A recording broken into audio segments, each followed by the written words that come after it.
Hello students, how are you all? I hope you are all good. So students, in this video we will be discussing important current affairs for the 4th of October. In this video we will be talking about third edition of the World Food India that was organized by Ministry of Food Processing Industries. Here we will be talking about Make in India that has celebrated 10 years. Then we will be talking about India Conclave with strategic insights for futures. Right, this is a conclave that was basically on climate and health solutions. Then we will be talking about PM Modi, who has launched IFSC single window system that has been developed by Dev IT. Then we will be talking about Bharat Electronics Limited and MCA that has set up a joint venture with Israel Aerospace Industries. We will be discussing all these things in detail, and in this video a total of 15 important current affairs will be discussed of uttermost importance. Also students, if you are new to our channel and haven't subscribed to us, do subscribe to us. We are one-stop solution for current affairs. The content that we provide is top-notch and it will help you in your competitive exams. Welcome to Affairs Cloud. My name is Vikas Rana. We are one-stop solution for current affairs. You can find our Crack Current Affairs course on our application exclusively for current affairs, where you will be getting daily, weekly and monthly current affairs on regular basis. You can use code VIKAS10 to get additional 10% discount while purchasing the course. This video is available both in English and Hindi. The timestamp for both English and Hindi are mentioned in the description of each video. You can contact us on the number provided or mail provided. Also follow us on Telegram and Instagram, and the link for the same is provided in the description of each video.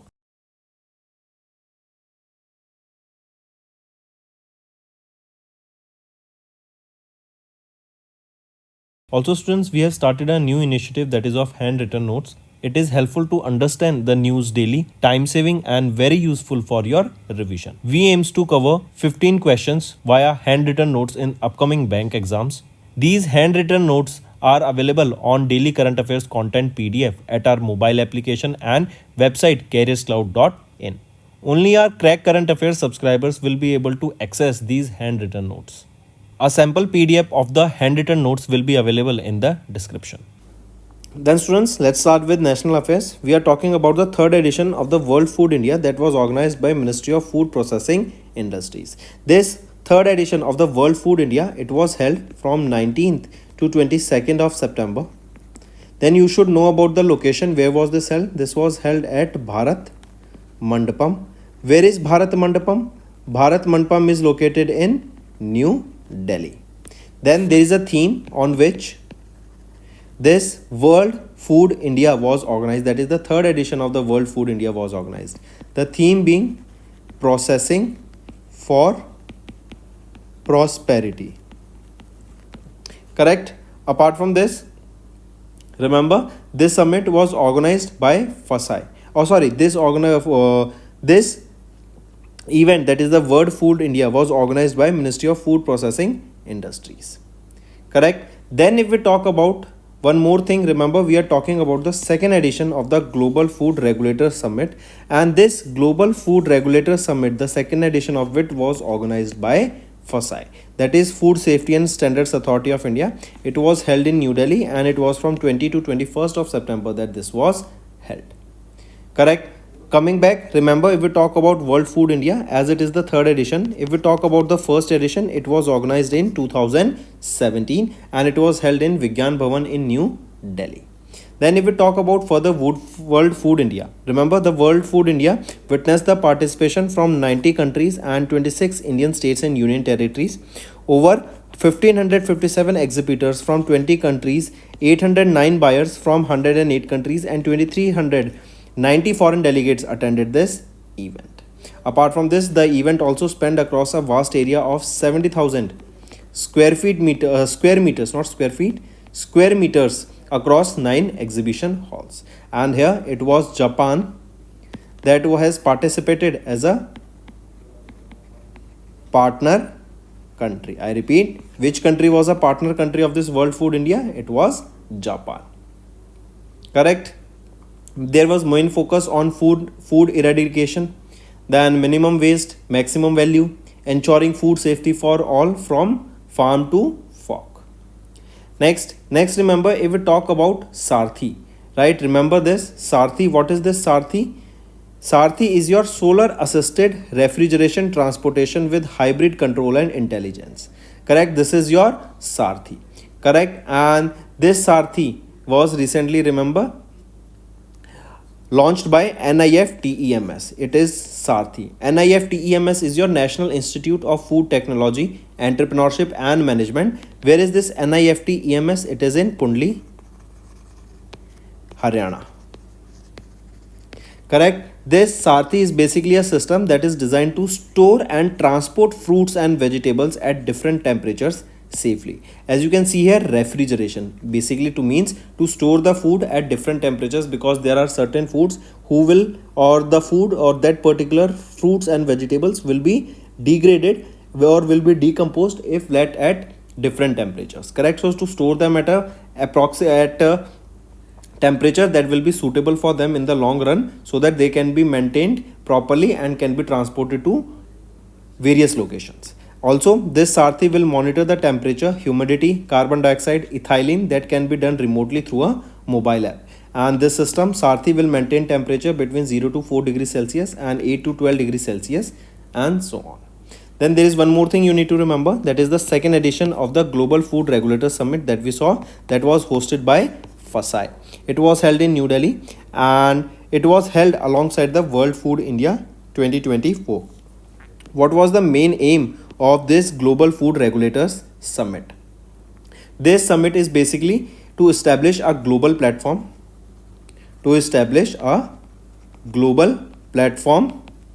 for food regulators,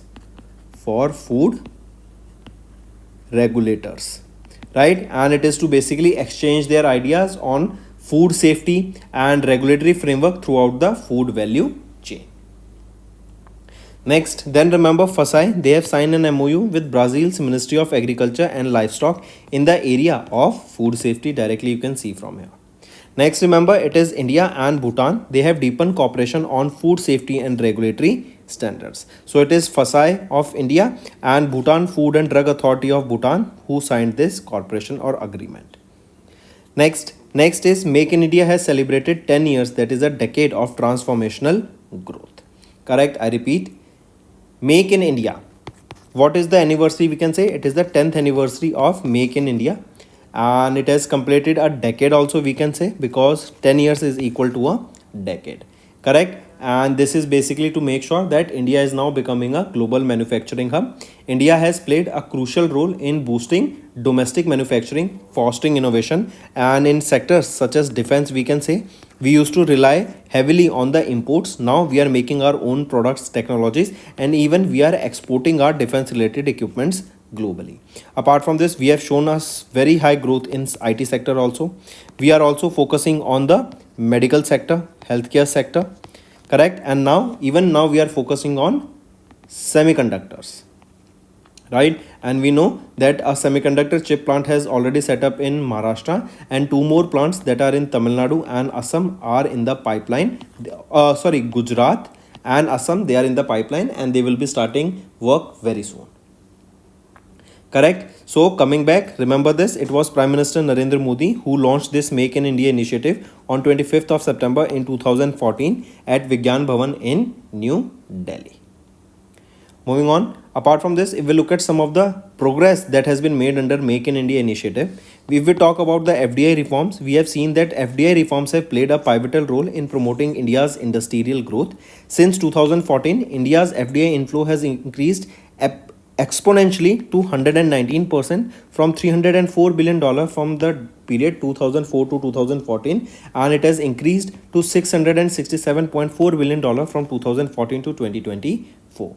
And this investment inflow spans across 31 states and 57 sectors, promoting growth across diverse sectors. Also, in space sector, we have seen that 100% foreign direct investment has been allowed. Can you tell me one more sector in which the 100% FDI has been allowed? Do mention in the comment below.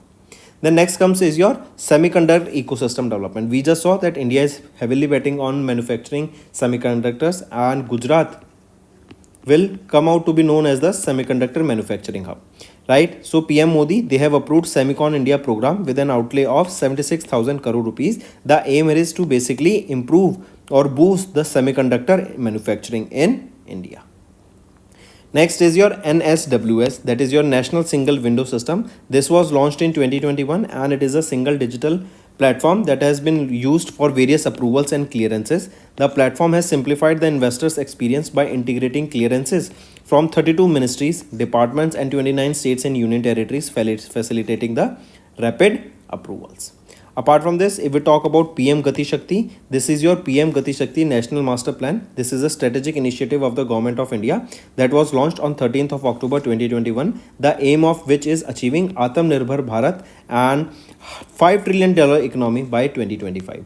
Right now, we are seeing that India is ahead or basically above $3 trillion, but the target under this PM Gati Shakti initiative is to achieve $5 trillion by 2025 through creation of various multimodal and last mile connectivity infrastructure so that our logistics can improve. And once the logistics improves, we will be seeing the different parts of our country will be connected with each other and the transport and the business can also flourish. Next is ODOP initiative, that is One District One Product initiative. It was first launched in Uttar Pradesh, and ODOP aims to facilitate promotion and production of indigenous products from every district in India. Next, Startup India initiative. It was launched on 16th of January 2016 and has introduced various programs that are aimed at supporting entrepreneurs, building a robust startup ecosystem, and India has emerged as the third largest ecosystem in the world with over 1.48 lakh DPIIT recognized startups. Then, so these are your initiatives that are your Startup India, ODOP, PM Gati Shakti, National Single Window System, Semiconductor Ecosystem Development, that is Semicon India program. They have played a crucial role in India's development, and this Make in India has turned out to be a game changer for India, and we are seeing rapid growth in India now. Next is Ministry of Health and Family Welfare along with Asian Development Bank will host the Climate and Health Solutions India Conclave with strategic insights for future action. So climate and health solution, that means we will be talking about climate change. We will be talking about the effect on climate change on the health of individual people, right? How they both are related, correct? And we have seen this conclave, right? This conclave was a 2-day long conclave. And this is basically on the topic that is climate change and public health in India. Here, various policymakers, experts, stakeholders, they have came together and they have discussed on various topics in this conclave. This conclave basically hosted a series of insightful roundtables which included participation on disease such as your non-communicable disease, on mental health, on nutrition, on climate-ready health care, human resources, and so on. Correct? And remember, this Climate and Health Solutions India Conclave, CHS Conclave. This conclave was organized by whom? It was organized by Ministry of Health and Family Welfare along with Asian Development Bank. And where was this held? It was held in New Delhi. Correct? Okay, one more thing. If we talk about Asian Development Bank, who is the president? Masatsugu Asakawa, and there are 68 member nations here. Headquarter is in Manila, Philippines. It was established in 1966. Next is Prime Minister Narendra Modi has launched IFSC single window system that has been developed by Dev IT. See this Dev IT, this is your Dev Information Technology Limited, correct? And Prime Minister Narendra Modi has launched SWIT. What is this SWIT? That is single window IT platform that has been developed by Dev IT, correct? And it has been developed under the guidance of IFSCA, correct, during an event that was held in Ahmedabad, Gujarat. This SWIT, SWIT, single window IT platform, correct? This is the state-of-the-art online platform that will simplify the bureaucratic procedures and enhance transparency for entities that are setting up operations in the IFSC. This system will bring together various government agencies, regulators on a single digital platform that includes your Ministry of Commerce, Department of Revenue under Ministry of Finance, RBI, SEBI, IRDI, all will be under a single platform. This SWIT system will enable applicants to submit applications, obtain approvals, fulfill approvals related to regulatory requirements through digital means in a simple and seamless manner. and it has been also created to provide a one-stop mechanism for the applicants to obtain all the approvals that are required for setting up a business in IFSC. So this SWIT has been launched by PM Modi, developed by DevIT, as you can see here, company. If we talk about DevIT here, who is the founder and chairman of DevIT? Pranav Pandya. Pranav Pandya. Where is the headquarter? It is in Ahmedabad, Gujarat, and it was established in 1997. Moving on. Next is Bharat Electronics Limited. They have secured MCA approval. MCA is your Ministry of Corporate Affairs, and BEL, they have secured the MCA approval to set up a joint venture with Israel Aerospace Industries. Right now we are seeing that Israel and Iran, they are in war right now, right? Multiple rockets has been fired by both the countries and multiple attacks has been carried out, and it has also affected globally. But coming back, remember, it is BEL, Bharat Electronics Limited. They have approved they have received the approval from Ministry of Corporate Affairs to establish a joint venture. The joint venture will be named as BEL IAI Aero Systems Private Limited, right? And this is the name of the joint venture. It has been set up with Israel Aerospace Industries. Here, Bharat Electronics Limited, they will be holding 40% of the stake in this, and Israel Aerospace Industries, they will be holding 60% stake in this. And as we can see here, aerospace industries and electronics industries, we can say that these organizations, they will be working towards in aerospace and defense sector. This new joint venture, they will provide repair and maintenance services for medium range surface to air missile systems that are used by India's defense forces, therefore act as a single point of contact for these medium range surface to air missile. The venture does not involve related party transactions with BEL's promoters, but it will be considered a related party to BEL's once established. If we talk about Bharat Electronics Limited, it is a Navratna that comes under, or that is a Navratna public sector undertaking. It comes under which ministry? Ministry of Defense. Who is the chairman and managing director? Manoj Jain, headquartered in Bengaluru, Karnataka, established in 1954. Moving on, next is Ministry of Power. It has unveiled Computer Security Incidents Response Team Power, and this is a facility that has been launched at Northern Regional Power Committee Shahid Jeet Singh Marg, that at the Qutub Institutional Area in New Delhi.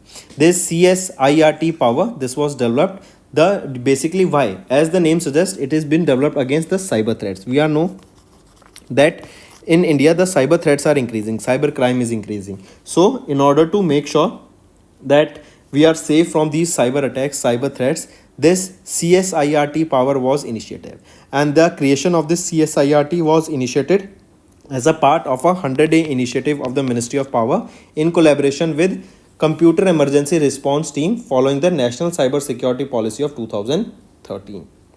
Correct? The main objective of this CSIRT Power will be to collect the data, share the information related to the specific cyber threats, right? And this will promote also the best practices and the standard operating procedures that will be required to make sure that we are not going through any such cyber attack and our sector is safe.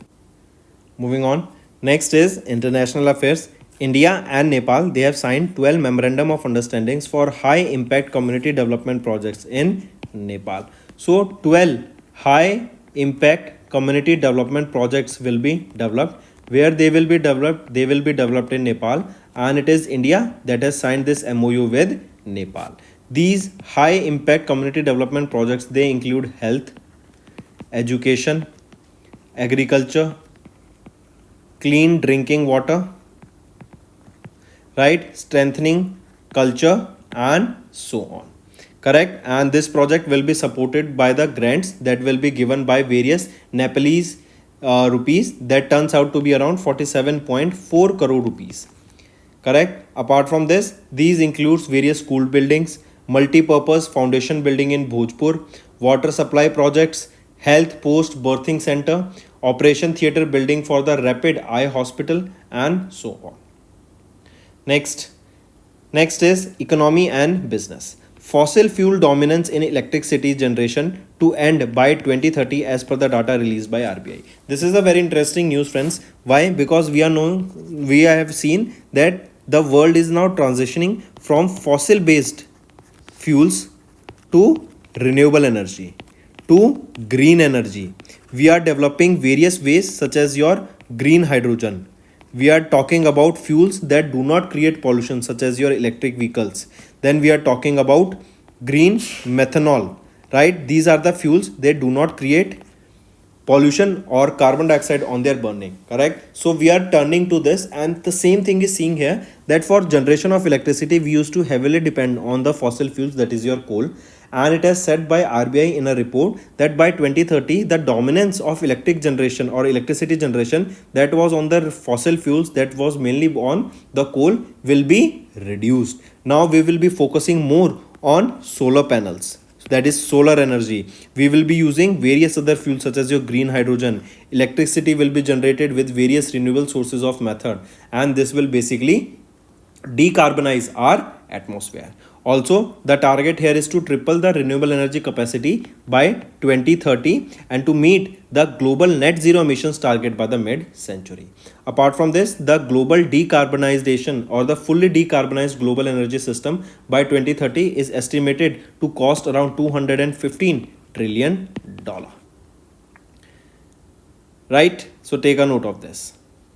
And the main focus here will be the rise of clean power sectors, or the clean power energy will be more focused in sectors such as aviation. We will be more focusing on steel making, aviation, where low carbon alternatives are still emerging.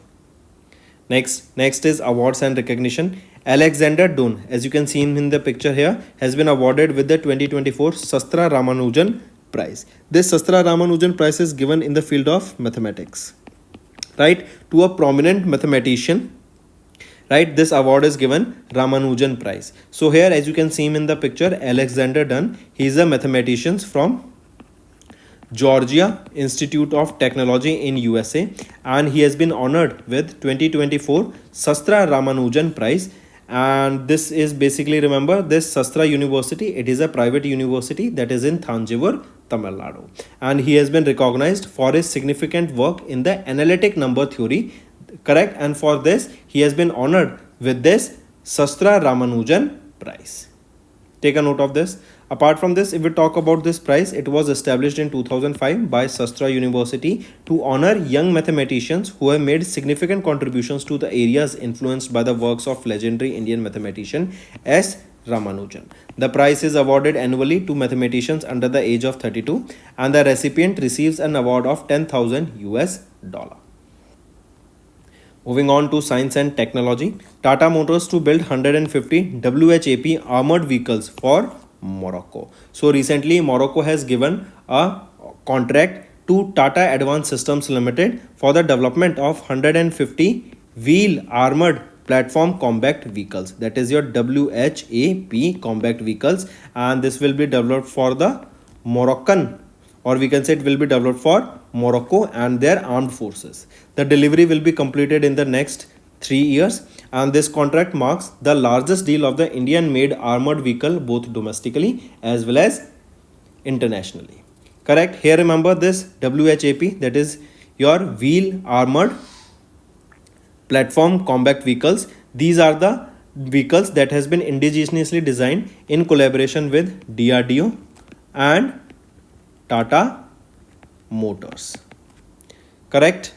Next is Chandrayaan 3 Vikram lander has landed within a buried impact crater, and this crater is expected to be billions of years old. Take a note of this only. This was very in social media platforms. It was very highly means it was running on daily basis that Chandrayaan 3, correct? It has Chandrayaan 3 Vikram lander has landed in a buried impact crater which is billions of years old, and this crater is expected to be one of the oldest craters on the moon. Correct? Take a note of 3. Then the name of the lander here is Vikram and the name of the rover is Pragyan. Moving on. Also remember the semicircular structure that has been encompassed has been named as Shiv Shakti. Shiv Shakti, the place at which it landed. So it has been named as Shiv Shakti. Next, Next is Earth has got a temporary mini moon. This is an interesting question, friends, and we have seen that in social media also this was playing for a very long time that India or the our Earth will be getting a second mini moon. You won't be able to visualize or you won't be able to view this moon from the naked eye, but it is a small asteroid that will be revolving around the Earth from 29th of September till 25th of November. This revolve is a horseshoe shape for around 55 days and it will escape the Earth's gravitational pull without completing the full revolution on after 25th of November. The name of this mini moon or the asteroid is 2024 PT5. Correct? It was first captured by the NASA astronauts, and this PT 2024 PT5, it is a near Earth orbit. Correct? And it is the fifth detected mini moon of the Earth. The first mini moon was 1991 VG that was spotted in 1991. Next is important days. International Day for the Universal Access to the Information observed on 28th of September. This day is basically observed to create awareness about the significance of the universal access to information. This year 2024 it marks the fifth observance of the United Nations International Day for the Universal Access to Information. Correct? This day is observed by UNESCO.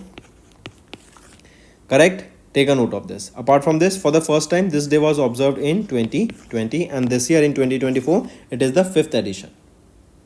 Then there is a theme for this day, that is mainstreaming access to information and participation in the public sector. This is the theme here. Next is your state news. Andhra Pradesh and Karnataka, these are the two states that has recently signed a memorandum of understanding for wildlife protection and forest management. I repeat, in order to protect the wildlife and in order to protect the forest and make sure that the wildlife and the forest remains in a proper ecosystem, right? For the same reason, an MOU has been signed between these two states, that is Andhra Pradesh and Karnataka. These two states, they will be deploying expert team for the protection of elephant, mammoth training, then also for various knowledge transfers, also for various standard operating procedures that will be helping the team or they will be helping to protect the wildlife and forest in those particular area. Here the Karnataka government, they will be training 25 individuals so that they can protect and take care of elephants. Correct? Next, who is the Chief Minister of Andhra Pradesh? N. Chandrababu Naidu, and for Karnataka, Siddaramaiah is the Chief Minister. Next is Maharashtra state has approved to rename Pune airport as the Jagadguru Sant Tukaram Maharaj Airport. I repeat, Maharashtra government has approved to rename Pune airport as Jagadguru Sant Tukaram Maharaj Airport, and this was during a cabinet meeting chaired by Eknath Shinde, the Chief Minister of Maharashtra. So directly remember, and this Jagadguru Sant Tukaram Maharaj was a reversed 17th century Hindu saint and a poet from Maharashtra who played a major role in the Bhakti movement through the devotional poetry. So students, that's all for the day. Now let's move to the one-liners. Third edition of the World Food India organized by Ministry of Food Processing Industries.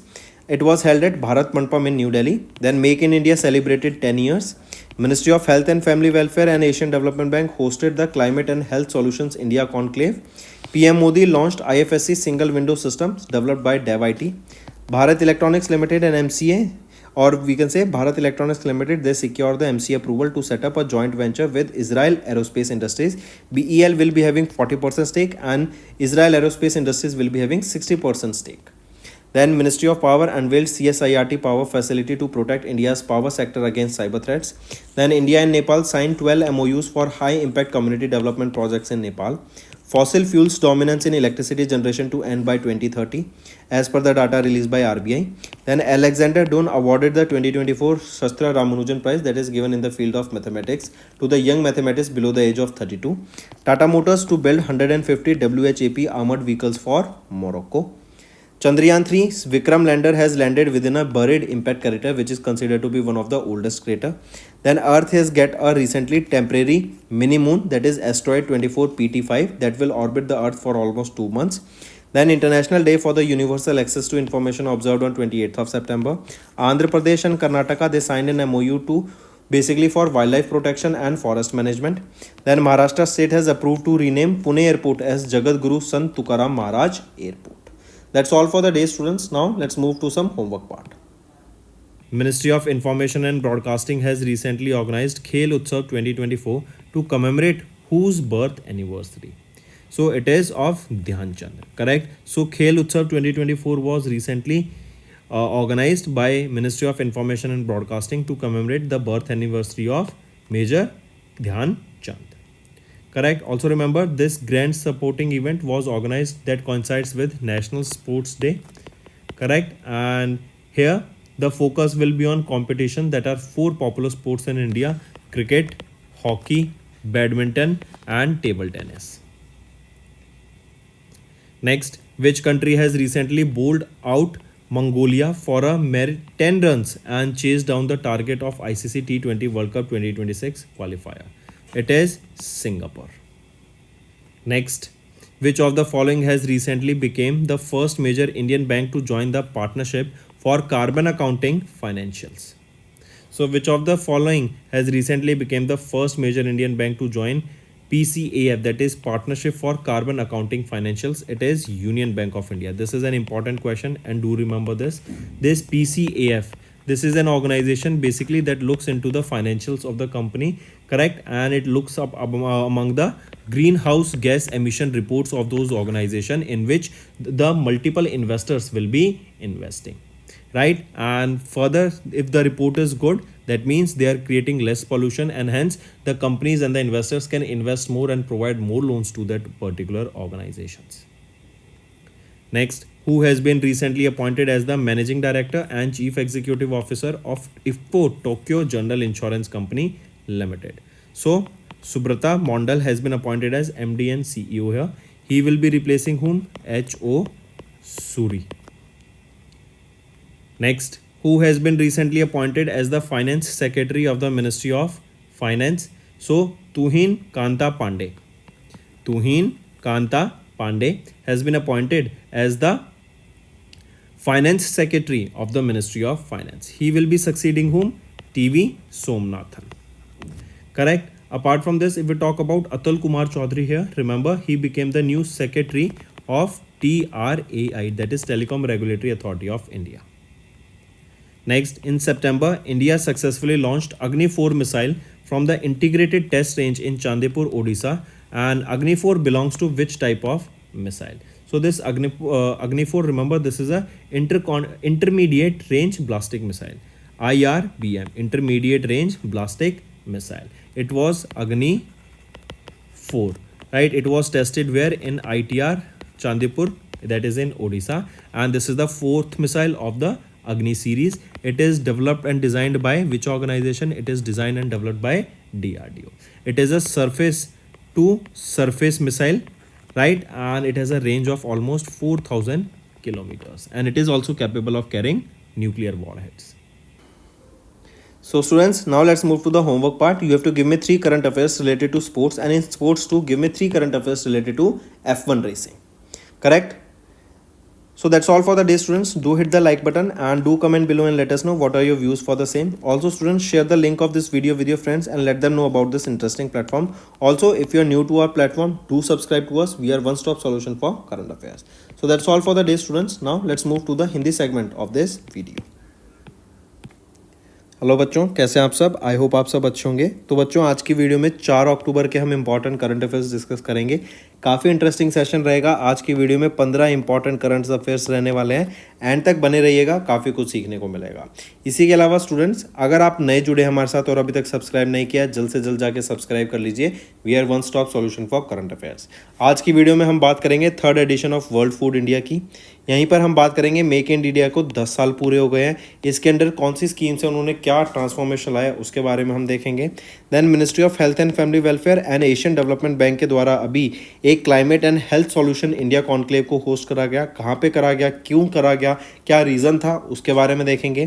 Then एक IFSC single window systems को develop किया गया है Dave IT के द्वारा, जो कि PM Modi के द्वारा लॉन्च किया गया। इसी के अलावा BEL ने एक अग्रीमेंट सिक्योर करा है, जो कि एक जॉइंट वेंचर सेटअप करेंगे, किसके साथ, किस रीजंस के लिए। ये सभी चीज़ें आज की वीडियो में हम डिस्कस करेंगे, तो एंड तक बने रहिएगा। Welcome to Affairs Cloud. My name is Vikas Rana. We are one-stop solution for current affairs. You can find our Crack Current Affairs course on our application exclusively for current affairs, where you will be getting daily, weekly and monthly current affairs on regular basis. You can use code VIKAS10 to get additional 10% discount while purchasing the course. This video is available both in English and Hindi. The timestamp for both English and Hindi are mentioned in the description of each video. You can contact us on the number provided or mail provided. Also follow us on Telegram and Instagram, and the link for the same is provided in the description of each video.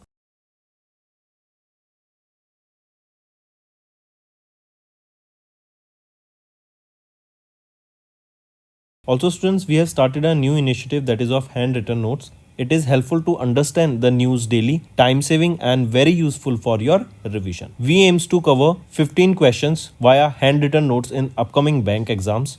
These handwritten notes are available on daily current affairs content PDF at our mobile application and website careerscloud.in. Only our Crack Current Affairs subscribers will be able to access these handwritten notes. A sample PDF of the handwritten notes will be available in the description. Then students, हम बात कर रहे हैं national affairs की. National affairs में से भी हम बात करेंगे वर्ल्ड फूड इंडिया की. वर्ल्ड फूड इंडिया, राइट, इसका भी हमने थर्ड एडिशन ऑब्जर्व करा. वर्ल्ड फूड इंडिया को ऑर्गेनाइज कराया गया था ministry of food processing industries के द्वारा. ये इवेंट आपका 19 से लेकर 22 सितंबर तक हुआ था. एंड लोकेशन ज़रूर याद रखेंगे इसकी, भारत मंडपम में ये हमें देखने को मिला था, न्यू दिल्ली में. ये एक थीम पर बेस्ड था वर्ल्ड फूड इंडिया प्रोग्राम, जो कि है प्रोसेसिंग फॉर प्रॉस्पेरिटी. ये थीम रहेगी जिस पर आपका ये वर्ल्ड फूड इंडिया का थर्ड एडिशन हमें देखने को मिला था. इसको ऑर्गेनाइज कराया गया ministry of food processing and industries के द्वारा. पहली चीज़ तो ये हो गई.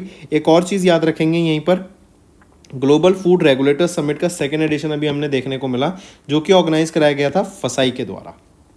ठीक है, यहाँ पर हम बेसिकली एम क्या रहेगा इनका, कि हम फूड को कैसे बढ़ावा दे सकते हैं, कैसे न्यूट्रिशियस फूड ग्रो कर सकते हैं, कैसे जो फूड की इतनी कमी है लोगों तक, जो ये प्रॉपर नहीं फूड पहुंच पाता है, वो हम हर लोगों तक खाना पहुंचा सकें.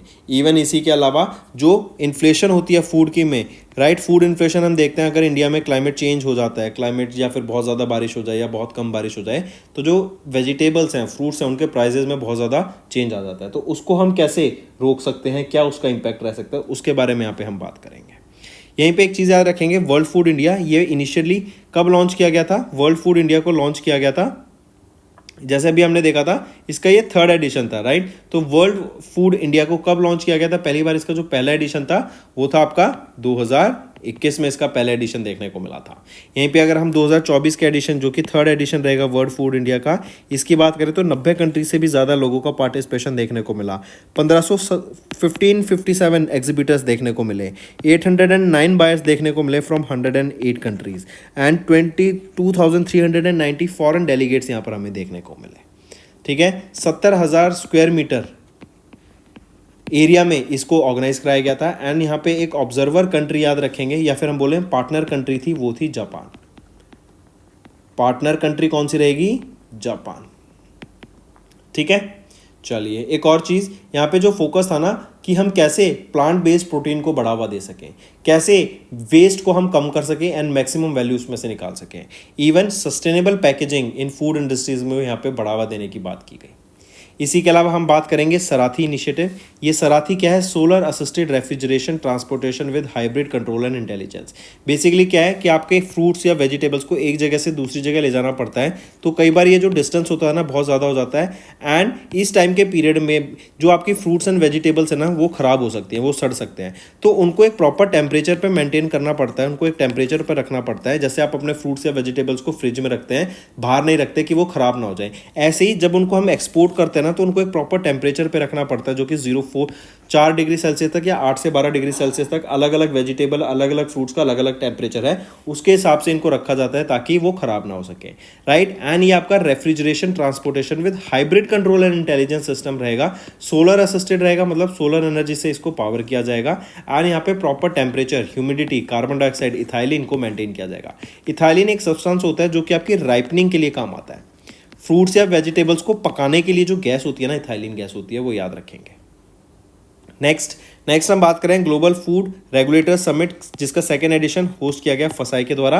एंड इसका मेन एम क्या है, जैसे हमने देखा था कि कैसे हम जो फूड रेगुलेटर्स हैं एंड इवन हम बोले तो जो फूड वैल्यू चेन है ना, उसमें हम कैसे एक प्रॉपर फ्रेमवर्क बना सकें जिससे जो हमारा जो रेगुलेशन है वो बेहतर हो सके, एंड जो फूड रेगुलेटर्स हैं एंड वो अपने साथ जो भी इस इंडस्ट्री में लोग हैं उनके साथ अपने आइडियाज़ को एक्सचेंज कर सकें। नेक्स्ट आ जाते हैं फसाई। इन्होंने एक एमओयू भी साइन किया ब्राज़ील की ministry of agriculture and livestock के साथ, ताकि फूड सेफ्टी के ऊपर काम किया जा सके।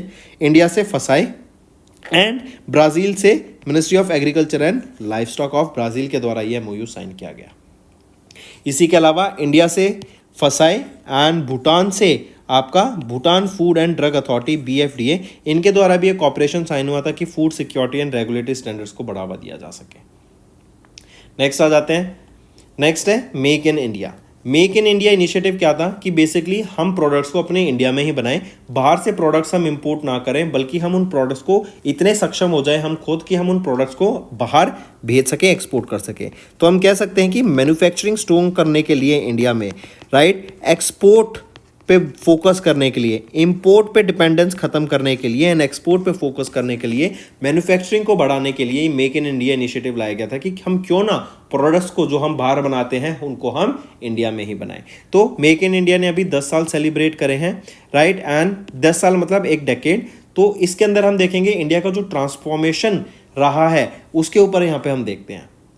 एंड यहीं पे अगर हम देखें तो जो कई सारे इनिशिएटिव्स थे इंडिया के जिन्होंने इंडिया में रिफॉर्म्स लाने के लिए बहुत काम किया, जैसे for example FDI reforms. India में जो FDI इनफ्लो था 2004 से 14 के बीच में वो $304 बिलियन के करीब था, वो 119% बढ़ गया 2014 से 2024 के बीच में। इवन अगर आप देखेंगे तो स्पेस सेक्टर में जो हमारा FDI है वो 100% अलाउड है।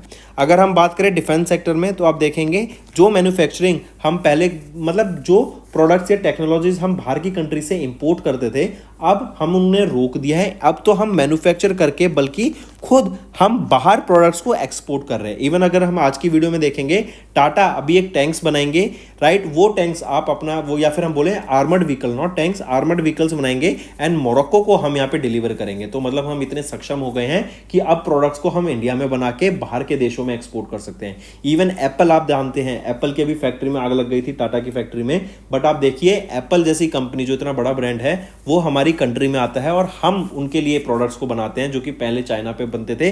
अब इंडिया उन प्रोडक्ट्स को बनाता है एंड हम ग्लोबली उनको एक्सपोर्ट करते हैं। तो मेक इन इंडिया, हम इंडिया में प्रोडक्ट्स बनाएं, इसके ऊपर ज्यादा फोकस रहा है। फिर आ जाता है आपका सेमीकंडक्टर इकोसिस्टम। हम जानते हैं अभी महाराष्ट्र में एक semiconductor chip manufacturing plant establish हो गया है, वर्किंग में आ गया है। सिमिलरली कुछ टाइम में ही असम एंड गुजरात में भी टाटा के द्वारा एक प्लांट सेटअप किए जाएंगे जो 2025 के एंड तक या 26 के स्टार्टिंग में ऑपरेशनल हो जाएंगे। एंड हम जानते हैं कि जो गुजरात बहुत बड़ा सेमीकंडक्टर मैन्युफैक्चरिंग हब बनता जा रहा है इंडिया के लिए, जो कि एक गेम चेंजर रहने वाला है इन द लॉन्ग रन, राइट। तो यहीं पे अगर हम बात करें सेमिकॉन इंडिया प्रोग्राम की, इसके अंदर 76,000 करोड़ रुपीस यहाँ पे एलोकेट किए गए हैं सरकार के द्वारा। इसके बाद आ जाता है NSWS, national single window system. ये 2021 सितंबर में लॉन्च किया गया था। एंड जो भी आपकी क्लियरेंसेस लेनी पड़ती है आपको वेरियस मिनिस्ट्रीज से, डिपार्टमेंट से, उनके रैपिड अप्रूवल्स के लिए ये लॉन्च किया गया था। इसी के अलावा PM गति शक्ति की बात करें, ये बेसिकली एक नेशनल मास्टर प्लान है ताकि इंडिया में अलग अलग लोकेशंस को हम इजीली कनेक्ट कर सके एंड उनके बीच में जो ट्रेड है वो फ्लरिश किया जा सके। कनेक्टिविटी अच्छी होगी तो लोगों की आवाजाही होगी, आवाजाही होगी तो लोग ट्रेड करेंगे। एंड इसी को ध्यान में रखते हुए ये PM गति शक्ति नेशनल मास्टर प्लान को लॉन्च किया गया था ताकि हम आत्मनिर्भरता को अचीव करें एंड एक $5 ट्रिलियन इकोनॉमी बन जाए 2025 तक। हम $3+ ट्रिलियन इकोनॉमी तो ऑलरेडी बन चुके हैं एंड सून हमारा टारगेट है कि 2025 तक हम $5 ट्रिलियन की इकोनॉमी बन जाएंगे।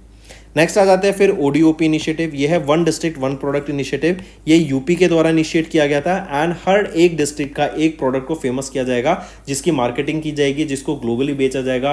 अलग अलग आप प्लेटफॉर्म्स जैसे आपका अमेजॉन, मिंत्रा, आपका फ्लिपकार्ट, ऐसे ई-कॉमर्स प्लेटफॉर्म्स पर यहाँ पर आपके प्रोडक्ट को सेल किया जाएगा। मतलब एक डिस्ट्रिक्ट के लिए एक प्रोडक्ट फेमस करने की यहाँ पे बात की गई थी। तो आप ये इनिशिएटिव्स देखेंगे। इसी के अलावा स्टार्टअप इंडिया इनिशिएटिव, हम जानते हैं इंडिया वर्ल्ड का 3rd लार्जेस्ट स्टार्टअप इकोसिस्टम है एंड यहाँ पर बहुत सारे स्टार्टअप्स हमें देखने को मिल रहे हैं। इवन जो अभी हमने देखा था स्टार्टअप्स का एक लहर सी आ गई थी इंडिया में कुछ टाइम पहले, करेक्ट। एंड ये दर्शाता है कि इंडिया में बहुत ज़्यादा पोटेंशियल है ग्रो करने का। एंड आगे आगे हम देखेंगे India will be a world's most powerful country आप कह सकते हैं आने वाले टाइम में, with its population. And India के जो हम लोग स्मार्ट इतने हैं, हमारी जो पॉपुलेशन है, राइट, हमारे तरीके जो सोचने की शक्तियाँ हैं, everything, it will be a game changer in the long run, correct. तो India emerge as the third largest ecosystem in startups also. तो ये इनिशिएटिव्स हैं जिन्होंने इंडिया के मेक इन इंडिया इनिशिएटिव को ट्रांसफॉर्म किया।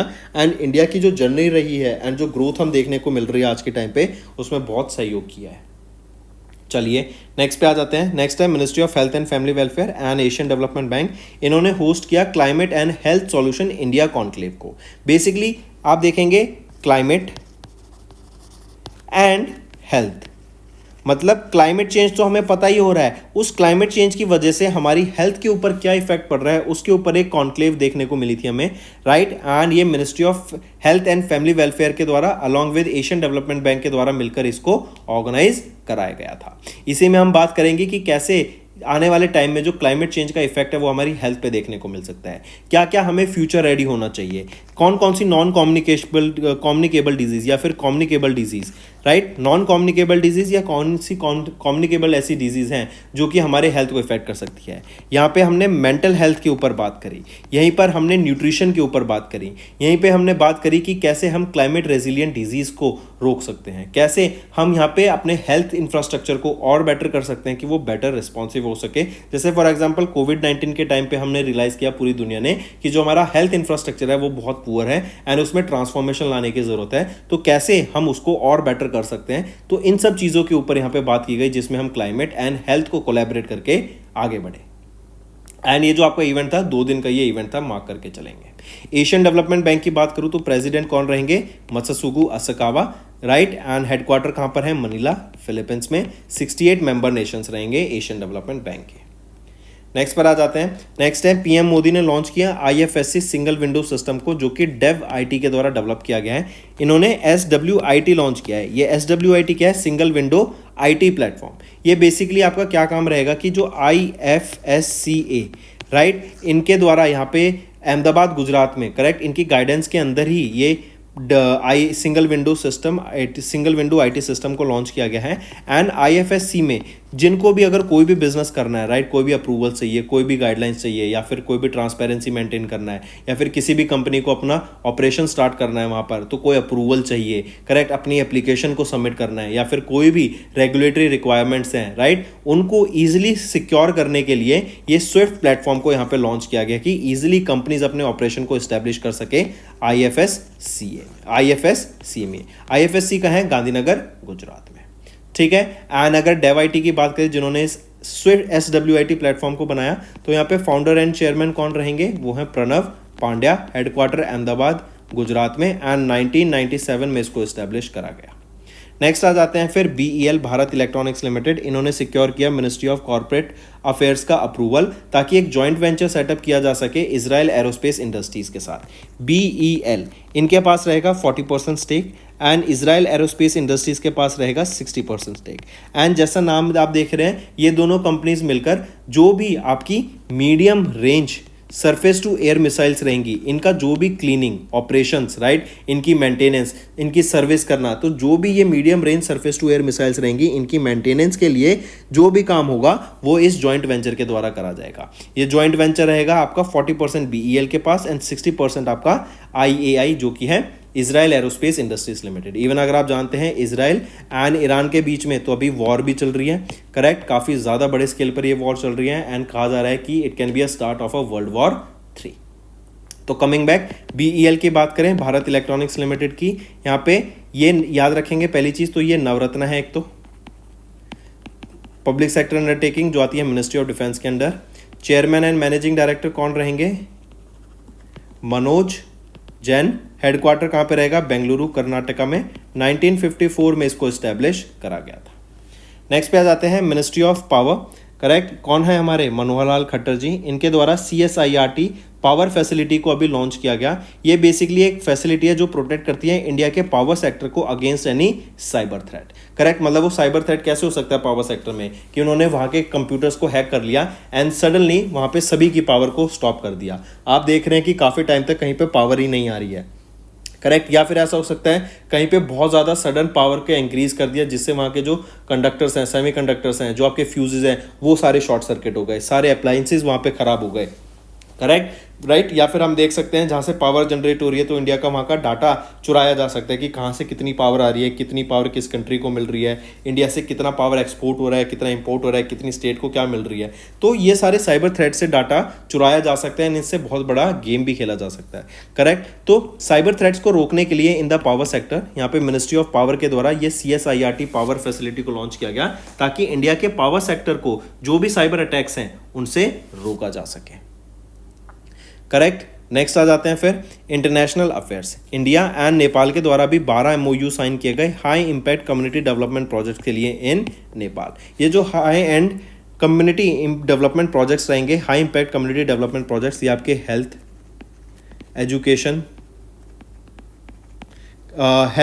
Education, agriculture, drinking water,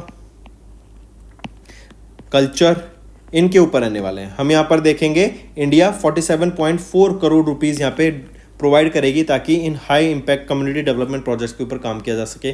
school buildings बनेंगी, multipurpose foundation projects बनेंगे, एग्रीकल्चर प्रमोशन सेंटर सेटअप किया जाएगा, ऑपरेशन थिएटर सेटअप किए जाएंगे इस पैसे की मदद से। नेक्स्ट पे आ जाते हैं इकोनॉमी एंड बिजनेस के ऊपर।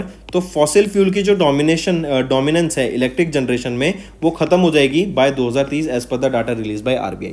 देखो फॉसिल फ्यूल में जो अभी इलेक्ट्रिसिटी बनाने के लिए जो फॉसिल फ्यूल यूज़ किया जाता है ना, मेनली उसको कोल यूज़ किया जाता है, कोयला को, राइट। इससे इलेक्ट्रिसिटी जनरेट करते हैं। लेकिन आने वाले टाइम में हम देखेंगे क्योंकि कोल अभी काफ़ी ज़्यादा carbon monoxide, carbon dioxide release करता है एटमॉस्फेयर में जब हम इसको बर्न करते हैं, राइट। लेकिन हम आजकल देख रहे हैं कि हम ट्रांजिशन कर रहे हैं, फॉसिल फ्यूल से हम रिन्यूएबल सोर्सेज ऑफ एनर्जी पे ट्रांसफर कर रहे हैं, हम क्लीन फ्यूल के ऊपर बात कर रहे हैं, हम ग्रीन एनर्जी सोर्सेज के ऊपर बात कर रहे हैं, जैसे सोलर एनर्जी हो गया, विंड एनर्जी हो गया, हम बात कर रहे हैं ग्रीन हाइड्रोजन की, हम बात कर रहे हैं मिथेनॉल की, राइट। तो ये क्या है, इनसे जब हम इनको बर्न करते हैं ना और फ्यूल से एनर्जी जनरेट करते हैं तो कोई एटमॉस्फेयर में कोई पॉल्यूशन क्रिएट नहीं हो रहा है। करेक्ट, तो इसी को ध्यान में रखते हुए कि जो इलेक्ट्रिसिटी 2030 तक बनाई जाएगी ना, वो आपकी फॉसिल फ्यूल में उसमें डोमिनेंस नहीं रहेगी, बल्कि उसमें रिन्यूएबल सोर्सेज ऑफ एनर्जी का ज़्यादा फोकस रहेगा। इवन अगर आप देखेंगे जो रिन्यूएबल एनर्जी कैपेसिटी रहेगी 2030 तक इंडिया की, वो ऑलमोस्ट ट्रिपल करने की यहाँ पे बात की गई।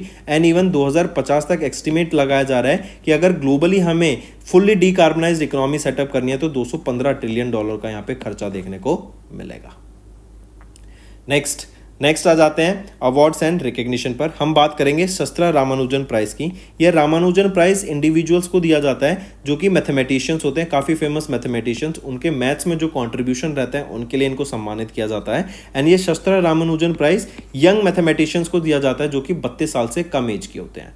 करेक्ट, तो इस बार अलेक्जेंडर डन ये काफ़ी फेमस मैथमेटिशियन है जो कि जॉर्जिया इंस्टीट्यूट ऑफ टेक्नोलॉजी से बिलोंग करते हैं ऑफ USA। एंड इनको यहाँ पर इनका जो काम है, राइट, जो इनका बेसिकली जो वर्क है एनालिटिक नंबर थ्योरी में, उनके लिए इनको यहाँ पे सम्मानित करा गया है। ये जो शस्त्रा यूनिवर्सिटी है ये एक थांजावुर तमिलनाडु बेस्ड यूनिवर्सिटी है, प्राइवेट यूनिवर्सिटी है। एंड इनके द्वारा अलेक्जेंडर डन को 2024 का शस्त्र रामानुजन प्राइज से सम्मानित किया गया। आप इनको यहाँ पे पिक्चर में देख सकते हैं। शस्त्र रामानुजन प्राइज की बात करें 2005 में एस्टेब्लिश किया गया था शस्त्रा यूनिवर्सिटी के द्वारा यंग मैथमेटिशियंस को सम्मानित करने के लिए।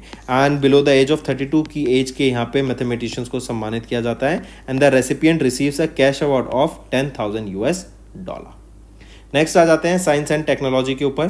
टाटा मोटर्स बिल्ड करेंगे 150 WHAP armoured vehicles for Morocco. जैसे अभी मैंने स्टार्टिंग ऑफ द वीडियो बताया था कि इंडिया मेक इन इंडिया के अंडर हम देख रहे हैं बहुत ज़्यादा प्रोग्रेस कर रहा है। इवन दूसरी कंट्रीज के डिफेंस के इक्विपमेंट्स एंड टेक्नोलॉजीज भी इंडिया बना रहा है और एक्सपोर्ट कर रहा है। तो यहीं पर आप देख सकते हैं मोरक्कन डिफेंस फोर्सेज के लिए इंडिया WHAP क्या है, wheeled armour platform combat vehicles को यहाँ पर डेवलप करेगा। आप यहाँ पे देख सकते हैं इन wheeled armoured platform combat vehicles, basically ये DRDO एंड टाटा मोटर्स के द्वारा मिलकर कंसेप्चुलाइज प्रोजेक्ट है। एंड इनके द्वारा इसको डिज़ाइन एंड डेवलप किया गया है। एंड अब ये 150 wheeled armour platform combat vehicles को डेवलप करेंगे एंड आने वाले 3 सालों में ये मोरक्कन आर्म फोर्सेस को ये डिलीवर करेंगे। नेक्स्ट आ जाते हैं फिर, नेक्स्ट है चंद्रयान 3 के जो विक्रम लैंडर है, राइट, इन्होंने लैंड किया with in a buried impact crater. ये जो क्रेटर एक्सपेक्ट किया जा रहा है कि ये काफ़ी ओल्ड क्रेटर है एंड 4.4 किलोमीटर ये डीप रहेगा एंड 160 किलोमीटर का इसकी डायमीटर रहने वाला है इस क्रेटर का and one of the oldest crater ये बोला जा रहा है ऑफ द मून। प्रज्ञान की बात करें, ये रोवर है, विक्रम ये क्या है, ये एक लैंडर है एंड यहीं पे अगर याद करें जहां पे इन्होंने लैंड किया था उस नाम क्या दिया गया था, शिव शक्ति। नेक्स्ट आ जाते हैं अर्थ। अर्थ को भी एक टेम्परेरी मिनी मून मिला, ये भी काफी इंटरेस्टिंग न्यूज है फ्रेंड्स। सोशल मीडिया प्लेटफॉर्म पे काफी दिन से ये वायरल हो रही है कि अर्थ को एक अभी टेम्परेरी मिनी मून मिलने वाला है। ये एक एस्ट्रॉयड है जिसका नाम है 2024 PT5। आप इसको अपनी नेकेड आई से नहीं देख सकते जैसे आप मून को देख सकते हैं, बट स्टिल आप विद प्रिसीजन टेलीस्कोप जो कि काफ़ी हाई पावर टेलीस्कोप्स होते हैं, आप उनकी मदद से इस छोटे एस्ट्रॉयड को देख सकेंगे। ये एक हॉर्स शू शेप्ड एस्ट्रॉयड है। 55 दिनों के लिए, ऑलमोस्ट 2 महीनों के लिए ये अर्थ के चारों तरफ चक्कर काटेगा and without completing the full revolution ये अर्थ की ग्रेविटेशनल पुल को पास करते हुए, एस्केप करते हुए ये वापस चला जाएगा। करेक्ट, 55 दिनों के लिए यहाँ पे इंडिया अर्थ के चारों तरफ चक्कर काटेगा एंड ये 5वां नियर अर्थ ऑर्बिट है जो कि मिनी मून बना है। इससे पहले जो पहला बना था 1991, VG बना था 1991 में।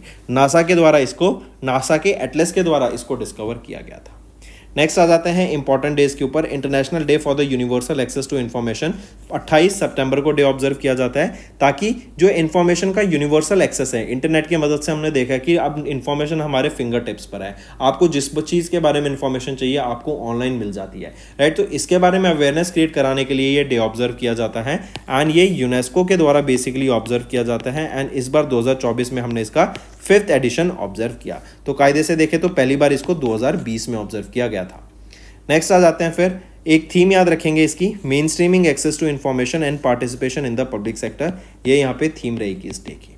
नेक्स्ट आ जाते हैं फिर स्टेट न्यूज़ के ऊपर। आंध्र प्रदेश एंड कर्नाटका स्टेट, इन दोनों के द्वारा भी एक MOU साइन किया गया ताकि वाइल्ड लाइफ को प्रोटेक्ट किया जा सके एंड फॉरेस्ट के ऊपर मैनेजमेंट की जा सके।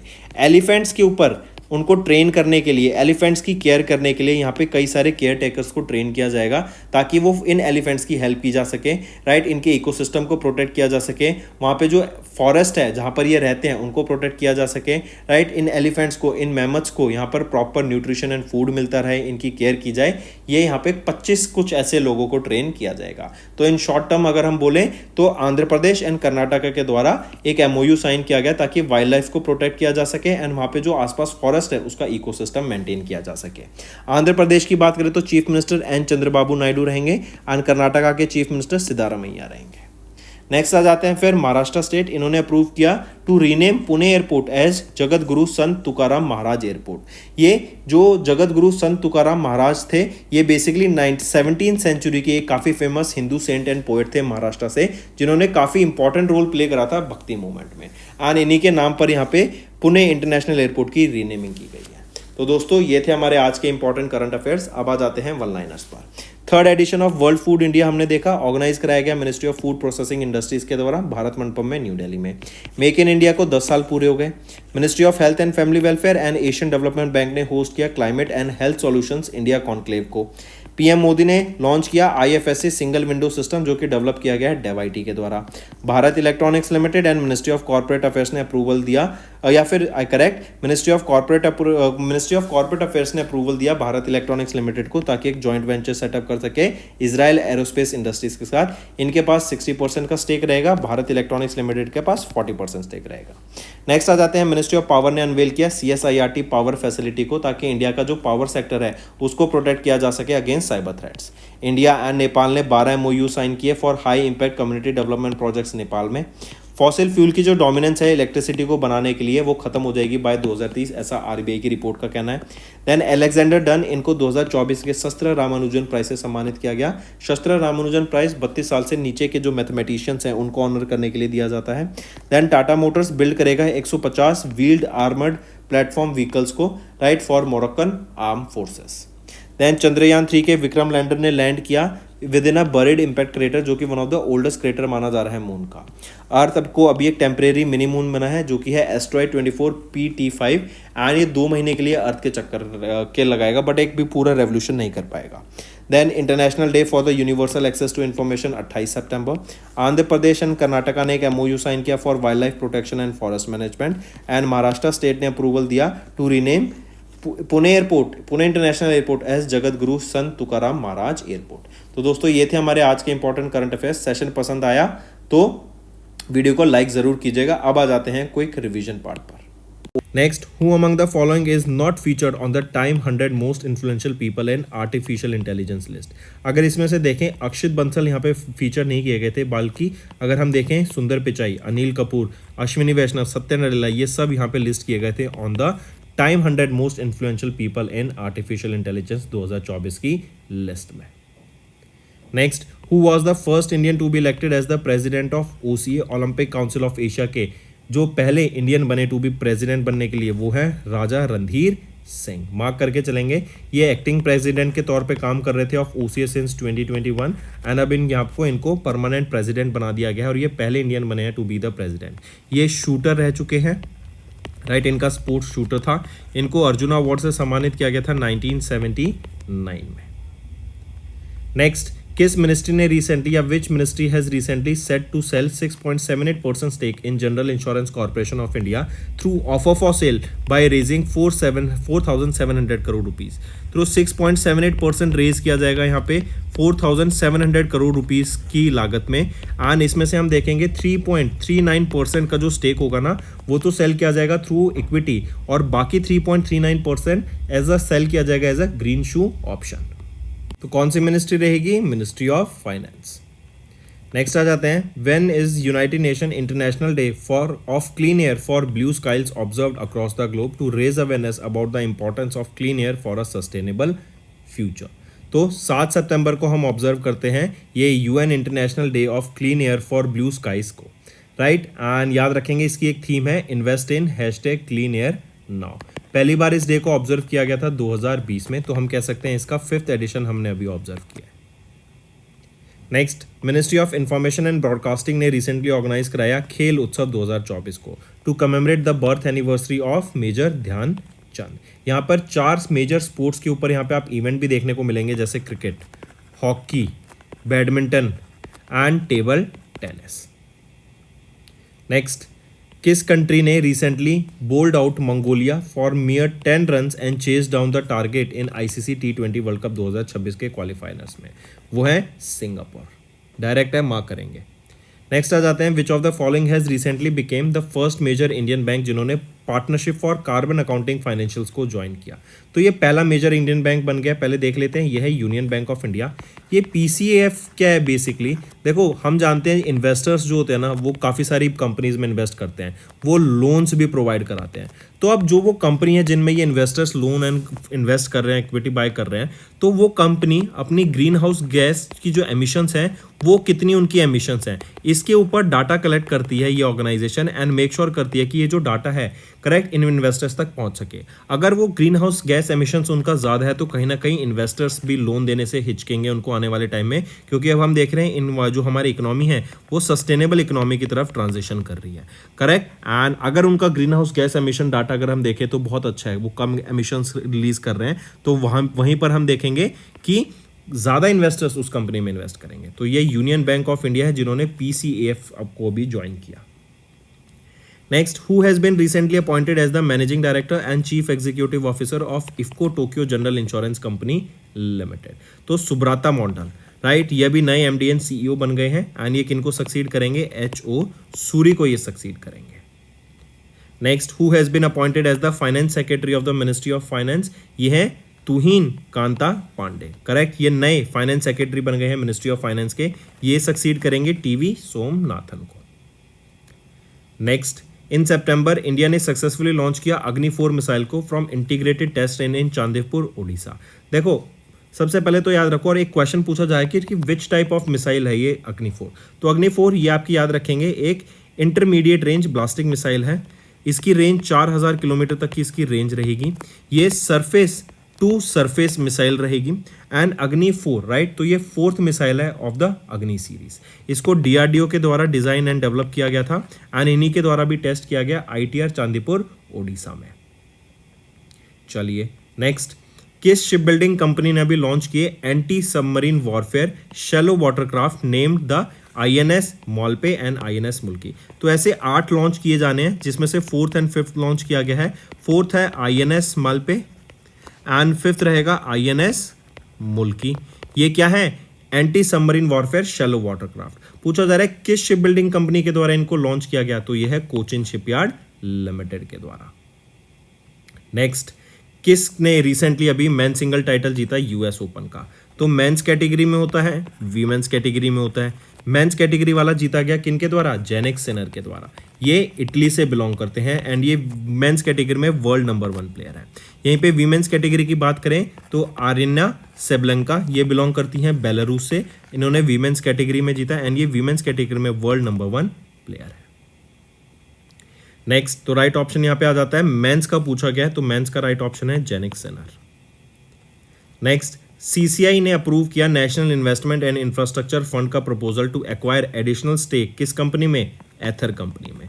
ये एथर एनर्जी क्या है? ये आपके 2 व्हीलर्स इलेक्ट्रिक व्हीकल्स को बनाती है, इलेक्ट्रिक स्कूटर्स बनाती है।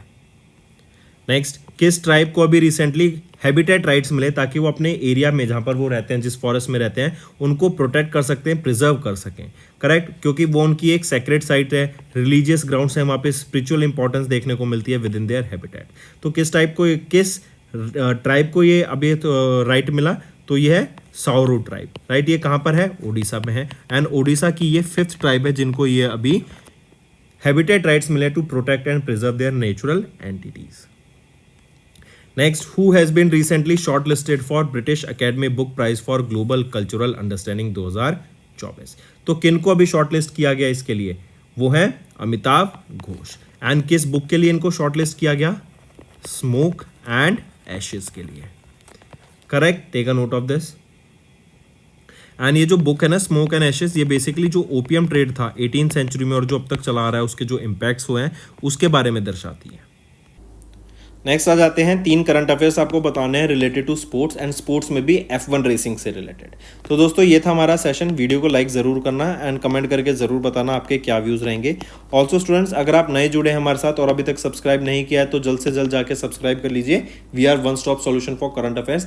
बहुत अच्छा कॉन्टेंट डेली बेसिस पे हम आपको प्रोवाइड कराते हैं एंड बहुत सारे क्वेश्चंस आपको यहाँ पे कॉम्पिटिटिव एग्जाम में हमारी वीडियो से देखने को मिलेंगे।